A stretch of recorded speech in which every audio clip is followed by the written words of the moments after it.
Fragments of silicon do not apply directly to the forehead.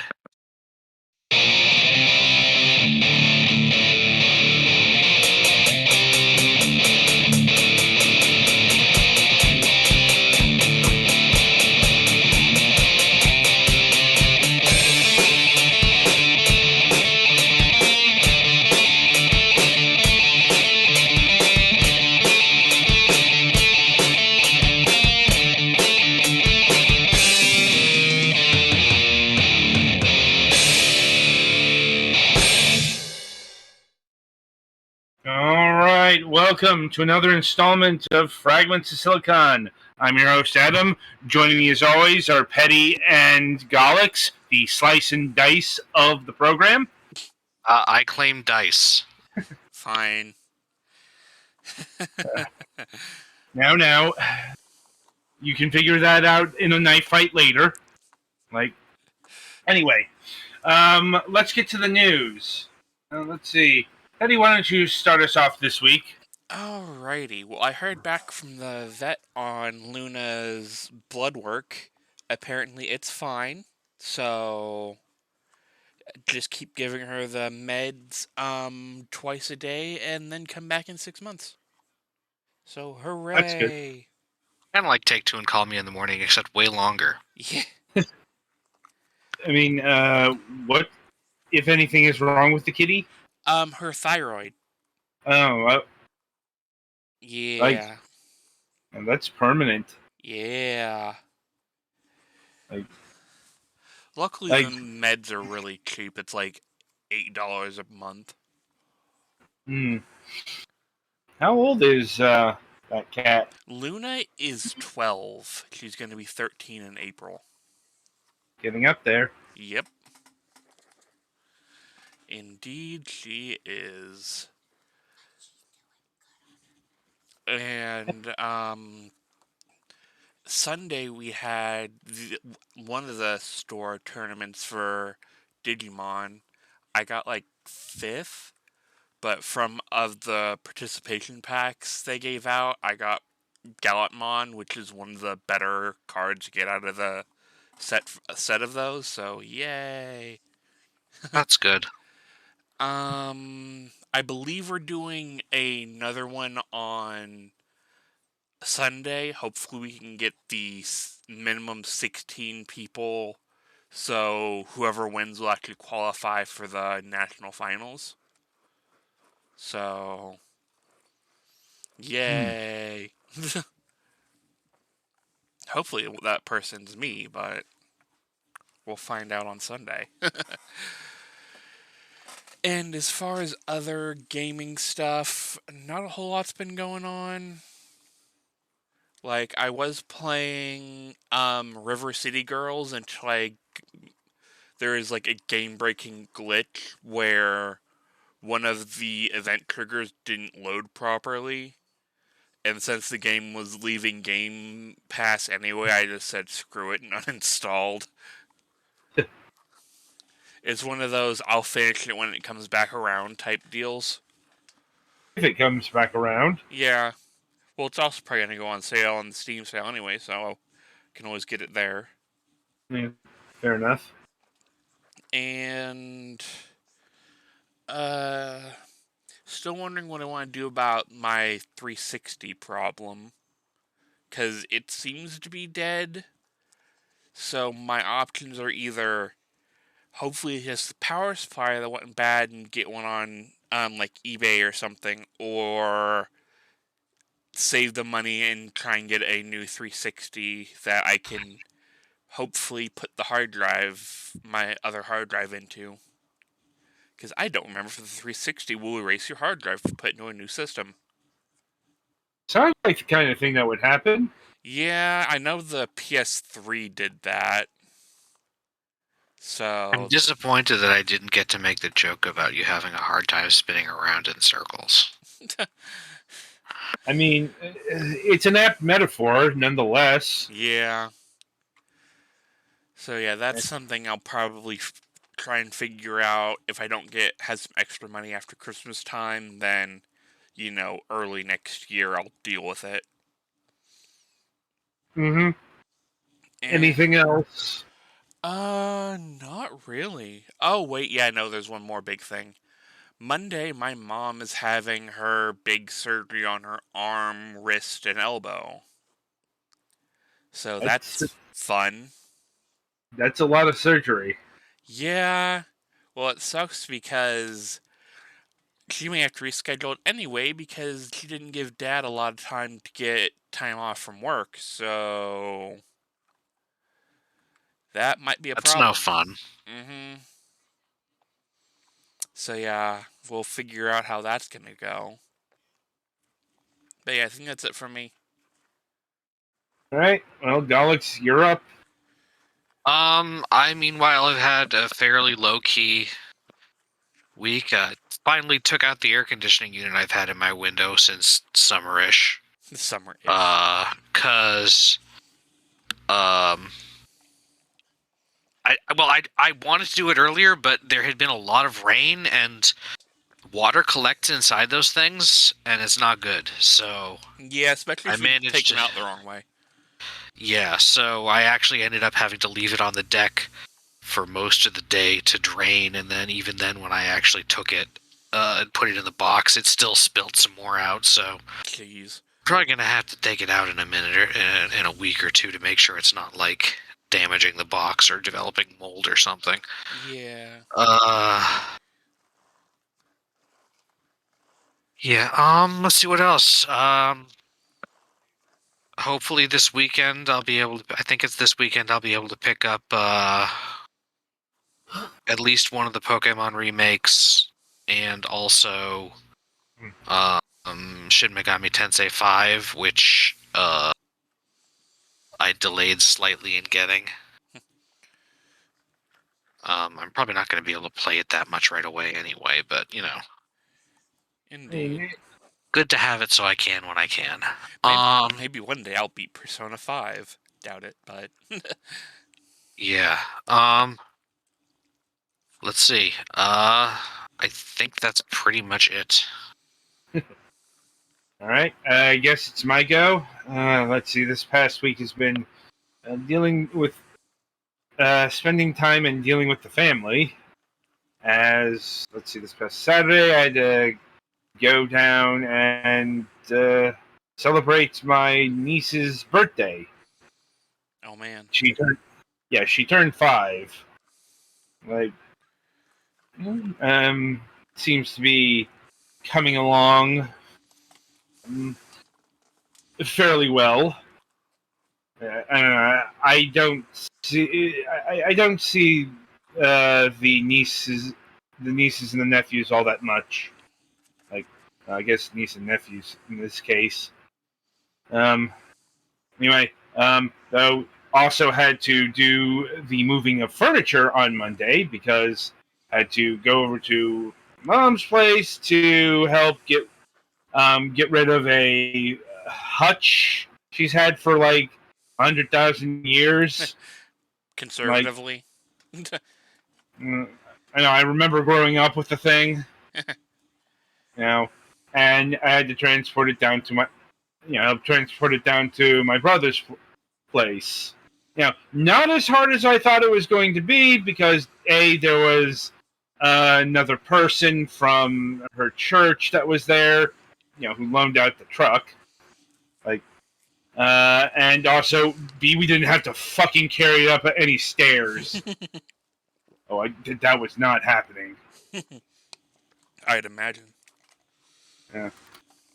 And yeah, fairly mundane stuff for the week. So, and yeah, that's about my news. So, merrily we shall roll along to the interview portion of the broadcast. And joining us this week are Sk8Vice and KohariAsh of 9mm Girl. Hey. Hello. Hello, how are you both doing today? Pretty tired. Yeah, tired but good. Good. Yeah, we're good. We're happy to be there. Relatable. Like, right, so usually when we get to know the people behind the studio, the games, and whatnot.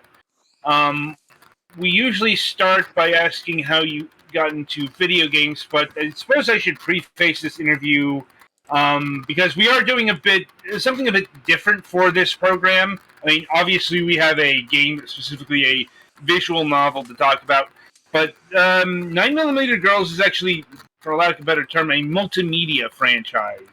It's also a webcomic. And I'm wondering what came first, the webcomic idea or the game idea? The webcomic, definitely. Yeah. It started a bit more than a year ago. Yeah, a bit more than a year. Okay. And what was the impetus for it?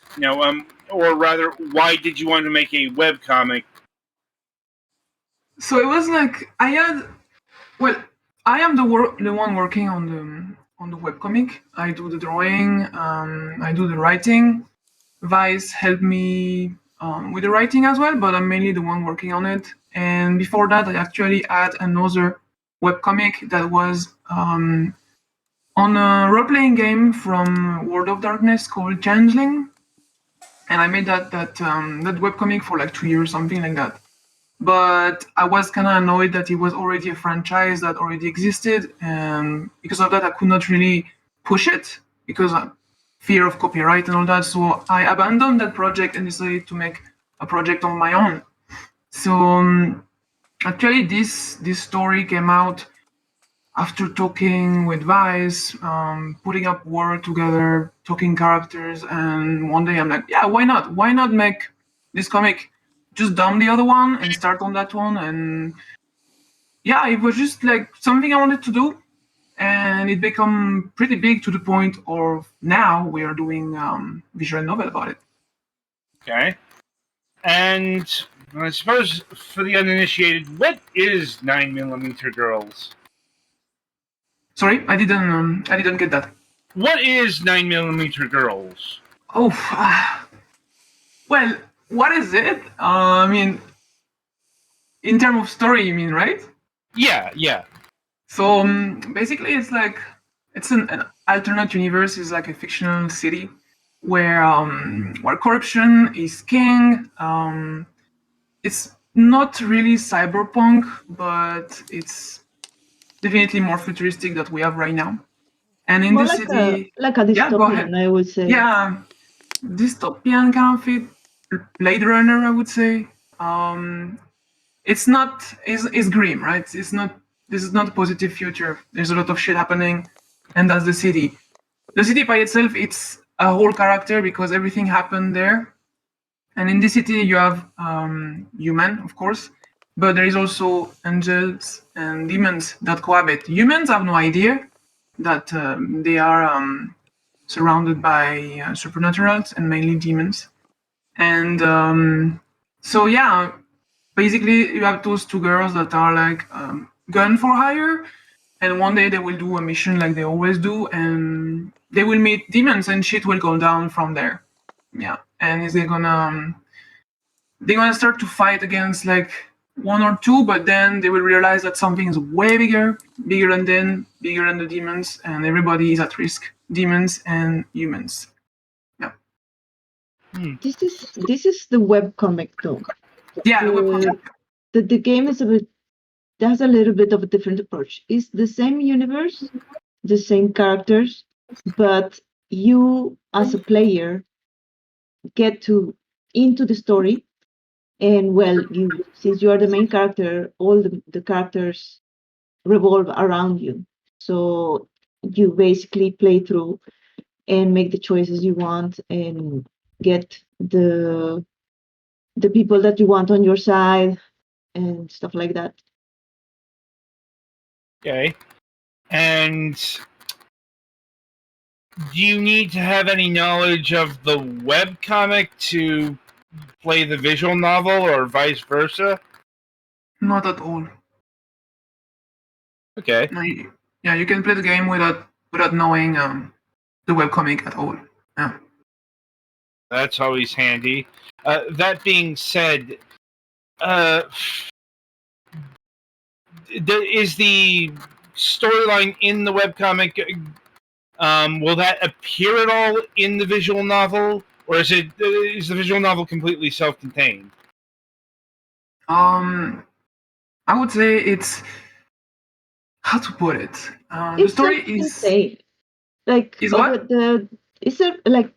the comic has its own storyline, and the novel has its own storyline, right? It has Yeah, the same characters, it has the same plot, but it's not the same outcome, I would say, because you as a player make the choices, right? So Right. so that's the difference mainly. Okay. And I suppose rewinding a bit, how did the idea for the visual novel come about? Hmm. Well, we wanted to make sexy girls, I guess, and we I mean, had we yeah. You go yeah, ahead. Go ahead. we played that game Valhalla, remember? Oh yeah. And we saw that game and we're like, shit, we want to do the same. It's super good. Because yeah, that game had a really big impact on us and the need of doing this visual novel because we were really like invested in this game so much that yeah, we fell in love with the characters and we wanted to do something that can affect the people the same way we got affected by this game. I think the need came from there. Okay. And how has it been transposing these characters, this world, into a more interactive medium? Well, I've been doing all the writing, and to be honest, this is the first time I tackle something of this media, right? Mm-hmm. I'm also a webcomic artist, so I kind of know how to storytell, I would think. But this is the first time I tackle like gaming thing, right? Especially a visual novel where you you have to know your characters really well to portray different personalities and make them all different, and the feel is different of the attitude you take and all that. So it's been challenging, I would say, but it has been quite good. Like I feel like I'm learning a lot as I go. That is good to hear, I suppose. And what about the art side of things? What's it like, making a visual novel versus a webcomic? Is there a particularly profound difference there? Well, the thing is that first, the big difference here is that the webcomic is in black and white, right? So to translate that in color, I am the one taking care of the visual aspect of the visual novel. So I had to really dig into cyberpunk references, noir references, stuff like that. So it was a lot of researches, a lot of color research because I want to give feeling through the colors and the visual and all that. So yeah, it was kind of hard to translate it because the webcomic is in black and white and well, it's mainly focused on the characters, right? But for the visual novel, everything has its importance. The background needs to be important, the character needs to be important, and especially for the sprite, Vice is the one that is doing the character. And I think they have been quite challenging to give the personality through only one sprite. I think Vice, you can say something about that. Well, yeah, and especially because they're not, since you're doing the webcomic, they're not my characters. So I'm not very familiar with them. So getting to portray those characters that look like your characters but in my style, and then make them appealing, and then the color and all that, like you said, since it was in black and white, we had to think about it a lot.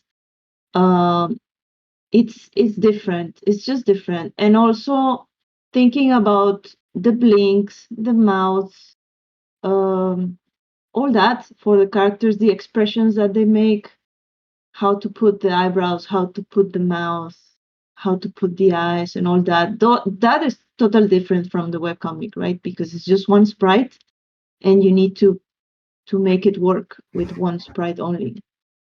And the integration of the sprite as well, because I hate when you have, like, I don't know, an environment in the night and you have a sprite and the sprite is lighten up like if it was in daytime.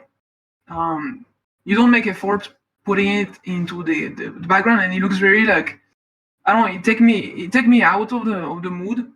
So having the sprite and then reworking all the shadows through all the type of environment we have in the game is quite it's quite a lot of work, actually, and quite challenging, because, well, when it's night, it's of course not the same light that you have in a full day background.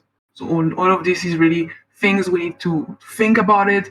So it's a way more challenging project than just doing a webcomic, to me at least. I mean, that makes sense, given that, just looking at the visual novel here, the demo, it's, a lot more involved. And as you mentioned, it's in color, so it makes sense that it would be more complex. And how far along is the visual novel in terms of its development process? Oh, this one is on you guys. Okay, no problem. Well, to be honest, the thing is that this demo is done, right? And it's functional, and I guess it can't get better than it already is. But we realized that we needed to push it a little bit more in terms of, well, basically everything visually, because as we went, we got better and we got more familiar with the world and all that. So we decided to actually refurbish it visually, like as in new sprites, more different sprites for character, not just one anymore. Different expressions, different, also different backgrounds, right? And with that, we also plan to make that we don't have in the game.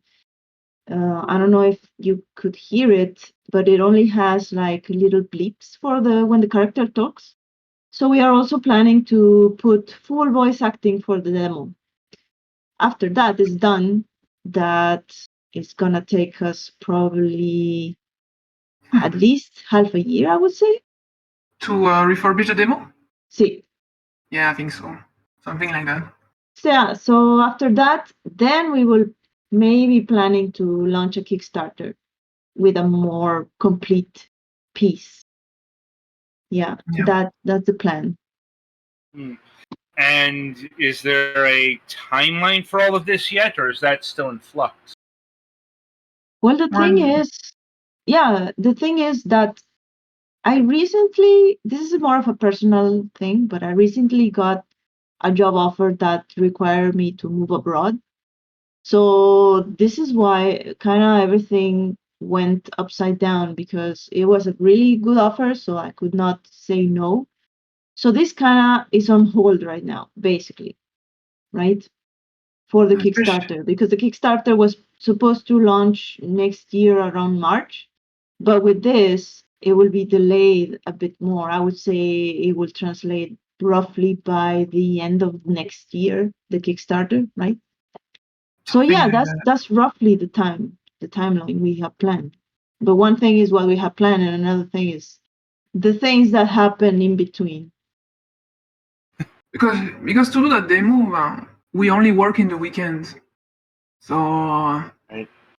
It's pretty tough to get stuff done fast when you only have 2 days a week to work on. Yeah. We do have some developers on this program who their project is a side development to a day job. I mean, and yeah, basically it sounds like life happened to this project. Yeah. Yeah, totally. Yeah. But at the very least, it's not dead, and indeed, the demo is out. And I suppose we should talk a bit about the demo itself. because, as you mentioned, it is complete and you can go and download it on itch, if I'm remembering correctly. So Yes. I suppose we should start. What is the narrative of the visual novel demo here? Like, what's going on? Who are you playing as? And how do you interact with the 9mm girl character? Well, I guess I will go. Well, in this demo, you start as a rookie. You're just a new recruit from the SCPD, the Skyline City Police Department, and you are under the order of Aya, as you can see on the screen right now. And the first case you will be working on will be a case of disappearance. 12 people disappear in Skyline City with absolutely no link, no common clues, nothing like that. So it's pretty weird, and you have to investigate on it. So you're gonna start to go to certain places like the nightclub to check if maybe some weird event happened there, and you will start to meet characters, right? Like the boss of this nightclub that will give you some clues, and then following those clues, you will start to go to other places and then meet more character. And in the demo, so you will find out at the end that some of the character you met were demons that you had no idea they were. So you start to discover that stuff are bigger than you, and there is supernatural involved, and you still need to break this case, right? So that's the premises of the big game. You start as a rookie, you have a normal mission at first, but then it appears that it's something way bigger than everything you expected. And in terms of everything unfolding, is it all just, let's say, choice based, or do you have to do some actual, like, investigate, pointing and clicking at an investigative scene? Like, think Phoenix Wright. Well, No, I would say this is mostly the demo has no point and click, right? For the actual future game is gonna be probably some point and click or some very small mini games, but it's mostly choice making. The choice you make here are very important. Like for example, what is your opinion on Robin? Depending on your opinion is how she reacts. And if you decide to go with Aya to the club that you are in right now or not, you can go alone. So it's mainly choice based, not really point and click. Okay. well, let's be honest, it's also to stack point with the character you like, right? Well, yeah, but the dialogues change, right? Yeah, totally. Right. And you mentioned the importance of that choice. Does that mean there are multiple endings? There is gonna be probably about 3 endings, one bad, one good, and one like best ending, right? But there's also depending. This is for the storyline, but you also have the ending, you would say, of the girl you want to date, if you want to date someone, girl or guy. And the thing is that is would be an ending of itself, you could say, because you will have a full passage of storyline with the character, so it will feel like another ending. So depending on that is how you will play it. Okay. And I suppose that brings a question to the let's say the avatar on display here. Like is the like are you playing as a character? Like are you playing as a person with a defined personality, gender, sex, that kind of thing, or is it just a blank slate? It's basically the character you're playing on the demo is human, right? In Okay. the full game, you will be able to play a demon as well. But besides for the customization, on the demo, you can choose your gender, and that's about it, right? Because you're human. But Right. for the future game, we are planning to do small customization. Beside the gender, you will have your small avatar when you talk on the text and all that. So that's a thing we wanna apply to the full game, but it's gonna be way later that you can see it. But right now you're just a human, and the point of it is that also depending on the choices you make and how you answer is how the character will start developing. So right now you start, let's say, like you said, like a blank slate. But as you go, it will start to change, right? Makes sense. Makes sense. And in terms of the romance, how will that unfold? Is that going to be purely choice based, or will you have to earn affection like some visual novels have you do? Um, I don't think we're gonna make that obvious. Like you will have, I don't know, in some visual novels you have a menu where it says like how much affection you have for each of one of the characters. None of that, right? So you will Right. have to pay attention to the girl you like and what's her personality, how would you approach her, and that's how you get points. But they're not displayed visually. That's what I mean. There So is yes. there is also in the game you're gonna have, well, in the full game, not in the demo. We are planning on having a cell phone. So you as a character, we have a cell phone, and the more you meet the character, you will exchange phone numbers, right? And the more points you stack with them, you're gonna have access to their social media. So the more you get friendly with them, the more you get access to these informations. So I think that would be a hint, like a very subtle hint to know if you're doing kind of okay with that character or not. Not really giving you like a full percentage of it, but at least if, let's say, you have the full Facebook and Twitter and Instagram of Robin, but you have absolutely nothing on the side of Jara, you know that you will have more chance with Robin. Also, there will be a system of shop in the game where you will be able to buy items for mission, but also items for the girls. Each items will be related to one girl, but you won't know which one is it. You will have to guess on the personality and the little clue the character will give you while you talk with them. For example, Jara here, you will realize that she kind of likes rainbow and things like that. So maybe in the shop you will have a pin that is a rainbow, and you can make the link like, oh, maybe that's for Jara. I'm gonna buy that and try. Sometimes it won't work, but sometimes it will. So that also you can stack point with that. Okay. Yeah, that sounds fairly involved. Now, I suppose my next question has to do with, let's say, content descriptors.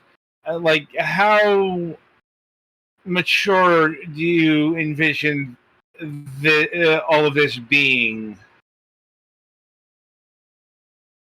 Well, it's definitely not for kids. The comic is for 18 plus. There is it's gonna be heavy non-safe for work, sexual relations, stuff like that, blah blah blah. In the game by itself, it's not gonna have visually non-safe for work content through all the game, but at the end, if you succeed to finish with one of the characters, let's say Angie here, at the end you will be able to unlock a mature scene that is not related to the game. You will be able to decide to see it or not, and this little piece of animation or like maybe splash art with noises and all that will be the only really visually non-safe for work stuff you're gonna have. Yeah. Also, but I don't know if it counts also in the game, inside the game.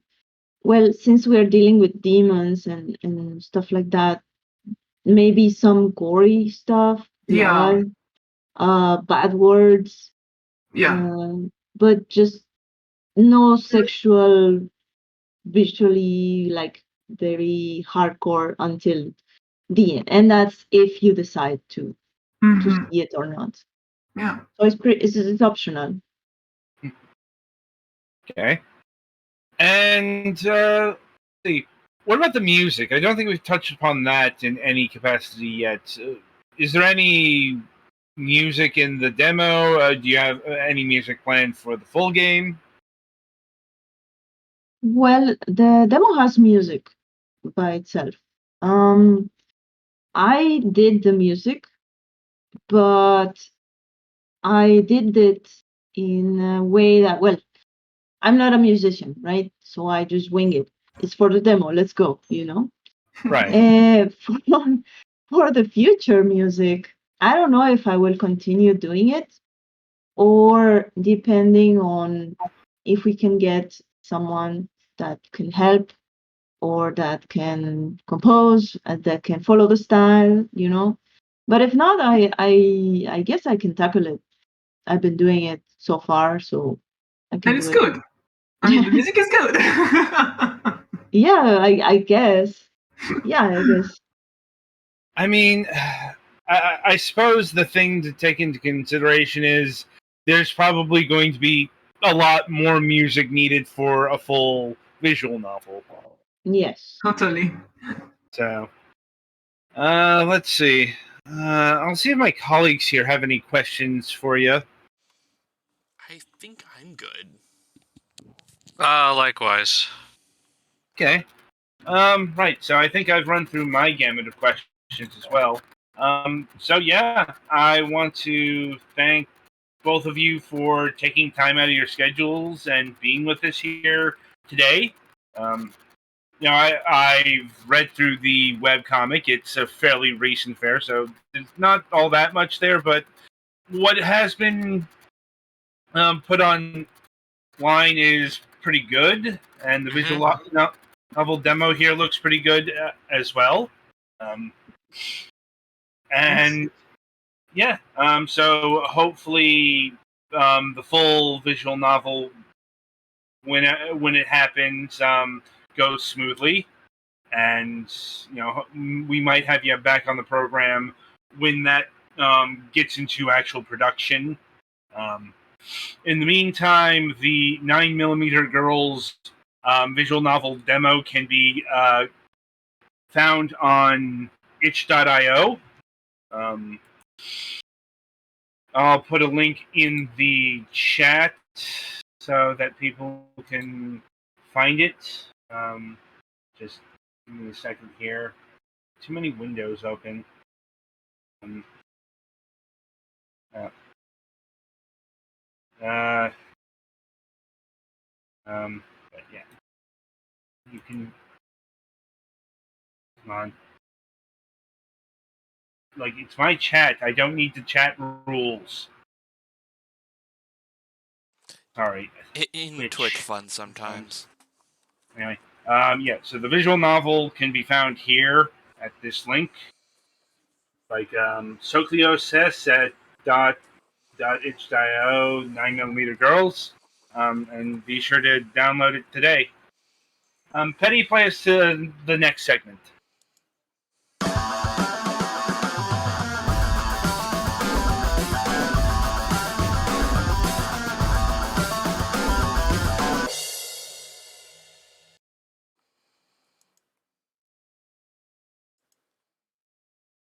Welcome to the topic of discussion.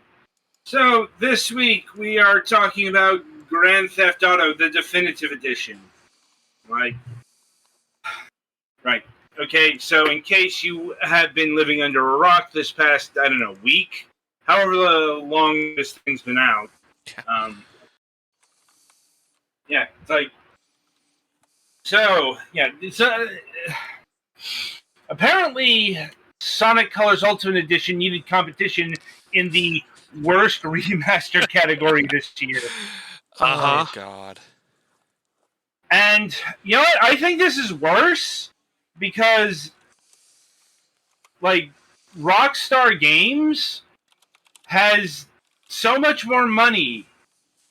You know, it's bad in both cases and they're pretty similar along the lines of this is your fucking flagship franchise. You know, okay, in the case of Sonic Colors, not you know, it's a mainline entry, but it's not. You know, it's not like one of the. You know, it's not like Sonic Unleashed or. You know, I think Sonic Colors is one of the better games, honestly. But yeah, it's one of the better games. But remember, it was for the Wii only. Mm-hmm. You know, like it's clearly something that was meant for the audience. There, I will say, yeah, it's several steps up from Sonic and the Black Knight or fucking 2K6. Yeah. You know, there's a lot of Sonic titles that this is above. But it's also when we're talking about Grand Theft Auto the Definitive Edition, you know, we're talking about Grand Theft Auto 3, we're talking about Grand Theft Auto Vice City, we're talking about Grand Theft Auto San Andreas, we're talking about the Grand Theft Auto games that made Grand Theft Auto Grand Theft Auto. This is essentially, you know, Sonic 1, 2, and 3, and Knuckles in terms of importance to the franchise. And yes, I know Sega has bungled ports of those, you know, specifically Sonic 1. You know, is this where I start crying deeply inside that Sonic Genesis exists? there's so many ports of Sonic 1. Well, Like- specifically the GBA one. They like fans ported Sonic to the GBA just to show that it was a bad port. Mm-hmm. Yeah. So, Definitive Edition is a lot more egregious for a lot of reasons. Yeah. You know, not just the fact that you know, Rockstar Games said, you know, fuck it, let's, you know, do this on the cheap.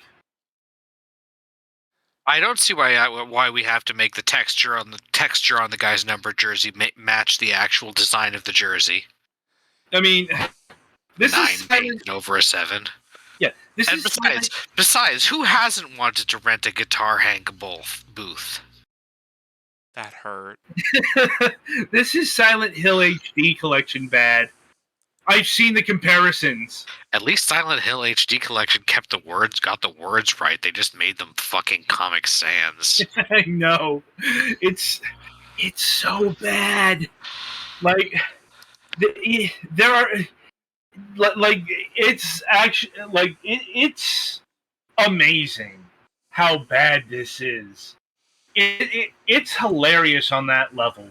Like it's doing things like the cars. If you wiggle them back and forth, they get wider for no apparent reason. Like I some saw of those I saw an explanation of that involves like the way that they deform the model while turning to make it look good, but then like don't check to fix it if you wiggle back and forth rapidly. Right. Still, like I said, it's just on and on and on with this. You know, it's like from bigger things to more subtle things, like getting rid of the fogging. Once again, like it had about the same effect in Silent Hill HD. Perhaps not as profound because fogging was really important to the atmosphere of the Silent Hill games. But still, like when you go up into the mountains, you know, there's no fog where there's naturally supposed to be fog. You know, mountains. I mean, yes, the reason they had to put the fog in was because of technical limitations, but they took that technical limitation and made it into an actual artistic choice, and removing it is a bad thing. Mm-hmm. Yeah. Like, once again, it's just a fucking litany of technical issues that really shouldn't be there. Because, and you know, here's the things. You know, one of the other things that's making this so egregious is modders have done better. Like, Mhm. you know, There were high-resing mods of Yeah. these games that were better. Oh, yeah. And Rockstar, in their infinite wisdom, decided to issue DMCA takedowns to, several mods because, well, it turns out we have a remastering to sell you. Yep. And that hasn't been going down. Like, this is actually going to court, as I understand it. Like, the modders are suing Rockstar under fair use laws, which is going to be interesting. Mm-hmm. Like, but yeah. Now, apparently, like, these are not so messed up as to, like, ruin the core gameplay. I mean, I suppose, yeah, that is kind of the difference between a remaster and a remake. Sometimes it can get complicated, but sounds, at least based off of the reviews, like. Mm-hmm. But other problems are, well, like the thorniest one for Rockstar is for not whatever reason, but for the reasons of money. They said, no, we're not going to license a whole bunch or relicense a bunch of the music for the game. These are games that are known for music, so they had to go into the files and remove all of the music just who kidding, they just kind of commented it out. Yeah. It's still in there. They just like it was. they They just covered patched it now and removed it completely for the recent version. Still, at first, their solution to this was basically to cover it with post-it notes and hope no one noticed. Mm-hmm. Mm-hmm. Yep. And as far as how much of a problem this is to the atmosphere of the GTA games, it's actually uneven because, like, okay, Grand Theft Auto 3 didn't use a whole bunch of live music or copyrighted music. This is really the last Grand Theft Auto game that used mostly original stuff. It had a few licensed tracks, specifically stuff off of the Scarface soundtrack. Like, I remember Push It to the Limit being in this one. Strangely here and not in the fucking Vice City because, 80s. But Indeed. this becomes a problem with Vice City and San Andreas because a lot of this music was licensed to reflect the era in which these games take place. So, Vice City has a lot of 80s music, and the San Andreas has a lot of 90s music. Not all. Like, I'm still not sure why with America's A Horse with No Name was in goddamn San Andreas. Like, The world I mean, I may think- never know.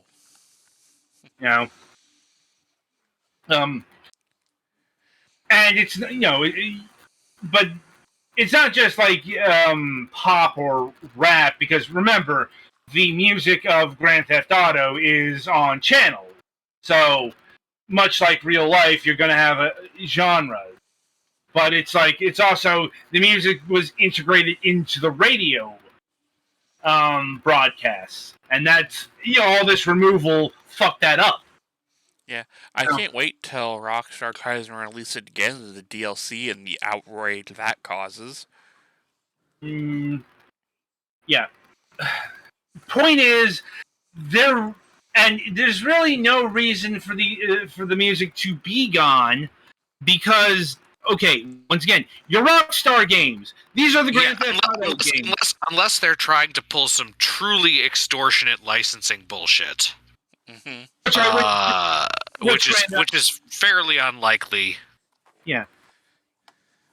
Yeah, it's like, you could afford this. That just, it's not essential, but it really puts the capper on the cheapness of it all. Rockstar just, went cheap on 3 of their signature games. Like, I think most of the pissed off about it is that the files were in the game. Yeah, and also apparently the hot coffee files were in the definitive edition somehow. And those got room, and those were commented out or whatever before the original release of the game. Which means they used a version of San Andreas pre 2004 or 5. I find that the most hilarious thing of all. Yeah, I'm like, just such fucking amateur hour. Well, there's amateur hour, and then there's this bullshit. Yeah, I'm like, okay, I get why they didn't do a full remake of any of the Grand Theft Auto games because, okay, have you seen Red Dead Redemption 2? Like, Rockstar is really, really detail orientated these days. It's like, they are doing an insane amount of detail that no other company does. Indeed. There have been complaints about this, especially like, the realistic movement and physics in, really, their games all dating all the way back to Grand Theft Auto 4. So I get why they didn't want to apply all that to the PlayStation 2 era, which is kind of the opposite of, Rockstar's ethos from the late 2000s onward. Because, everything here is more cartoony. Had to be. Because, you were doing open world games on the PlayStation 2. The PlayStation 2 didn't really have the power to do open worlds with realistic graphics. So the art and everything had to be a lot more cartoony than it would be with Grand Theft Auto 4. And honestly, I prefer that to the more realistic stuff that Rockstar went with going forward. Indeed. Another thing about the definitive edition is because this became a thing that exists, they pulled the old version from all digital stores, and so they could launch it on their own fucking platform, the Rockstar Social Club, and ordinarily this would. It's a problem that you can't get the old Grand Theft Auto games unless you go search for a code. Granted, once again, as time of this recording, the old versions, like on Steam and all, they were pulled fairly recently, just a few weeks ago. So code should still be fairly plentiful. In fact, they might still be on sale on like Amazon or Humble, something like that. But that won't always be the case, and those will go up in price. On the other hand, since this game was, the definitive edition wasn't put on Steam, the definitive edition didn't overwrite the old game. This has happened with some games I own. This is some games have 2 entries. Yeah, it's usually not a bad thing. Yeah. But my point is, like, if you still have the Steam version of the Grand Theft Auto games, they won't be overwritten. At least for now. Well, I don't see, there's no announced plans to bring this to Steam or the Epic Games Store never had the PlayStation 2 Grand Theft Auto games. It still could happen. Yeah. Theoretically. Or they could accidentally make those go live again. Like they did with some of the other games, like Midnight Club or the Grand Theft Auto 1 and 2. Oh, God.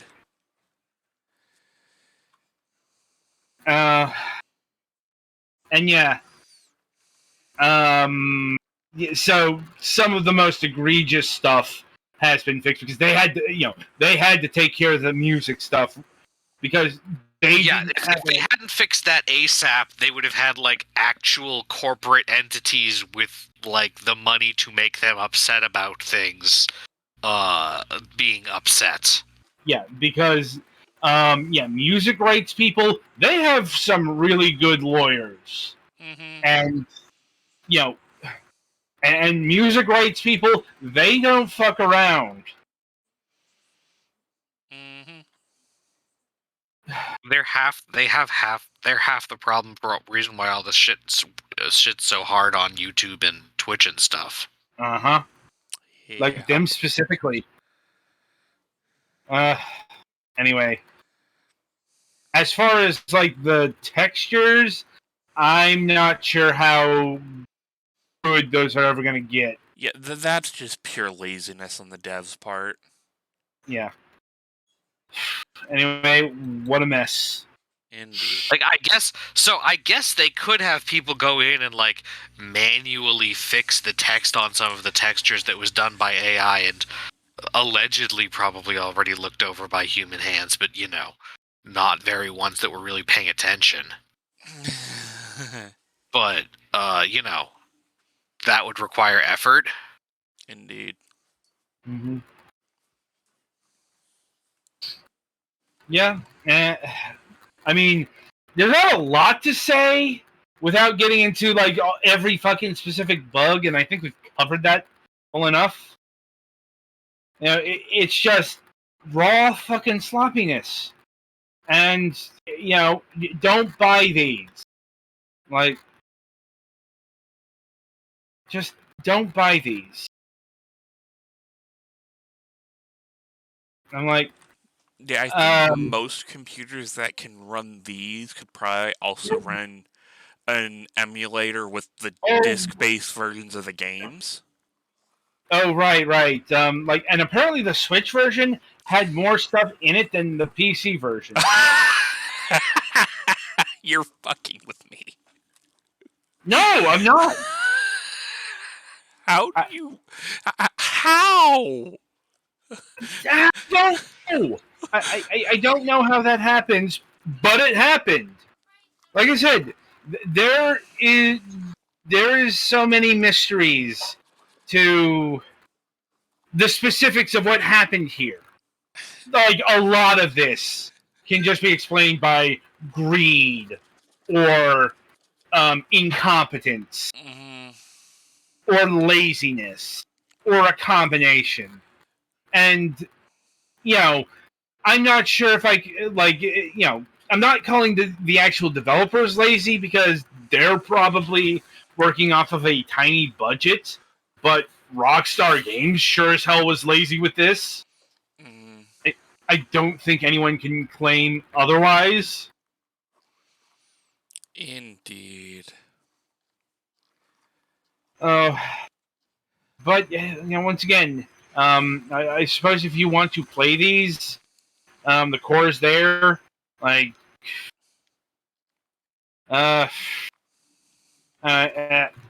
it's just I couldn't give really a recommend. Now, mind you, this isn't the first time that the Grand Theft Auto games have gotten fucked around with. Like the mobile versions had their own weird quirks. And I think that got ported to some platforms as well. But anyway, yeah, I think still that'll about do it for this this conversation, and indeed this installment of Fragments of Silicon. The week ahead. So let's see, coming up in like 40 minutes. This is what happens when we start early, we end early. But still, coming up is the. I guess we're calling it a season finale, but let's be honest, it's the series finale of The Last News Desk on the Left. Since after this week, it's going away and not coming back until sometime Until there's a reason for it to come back. basically midterms. So, we're looking about the larger part of a year, I'd say. It's like we don't have any solid plans for when we want to bring it back, just the general time frame. Indeed. And allegedly a new season of MSP will be replacing the show sometime in 2022, let's say. I'll I know believe it Mac. when I see it. I know Mac is talking about February, but so like There's also a serious, like, this is taking Mac's ability to predict plans more than a few weeks in advance. right, because there's the booking of guests, just that alone, and it sounded like from last week Mac and Varias are going to take care of the booking. Like, I don't know. Like, things are still in flux. But point is, the last of the last news desk is upon us. Coming up on the Fragments Silicon, let's see. We do have a Friday show, and sorry, once again, I have too many windows open. But yes, here we go. On Friday, November 19th, we will be having Stephen Bernenson of BBG Entertainment. They are the current publishers of the Boulder Dash series, of which the most recent version we reviewed a few months ago, actually. The Deluxe Ultimate Edition, if I'm remembering correctly. And I'm trying to remember if this company has been putting out the Baldur's Dash game the whole time or just some of the time. Those are the kind of details we'll find out in the actual interview. So be sure to tune in for that. And coming up on the Sunday reviews, we'll be having reviews of the Final Fantasy V Pixel Remaster. I needed to switch out a game, and this seemed like a good candidate to switch out in. Like, surprise, it's Final Fantasy V. Only not eye-searingly ugly. Like, let's see, we got Takarita Meets Fries for the PlayStation 4, Family Vacation 2 for the Nintendo Switch, and Open Hexagon. Which is a lot like Super Hexagon, except for the levels that aren't. More on that on Sunday. So until about, let's say, 40 minutes from now, I shall wish you good gaming.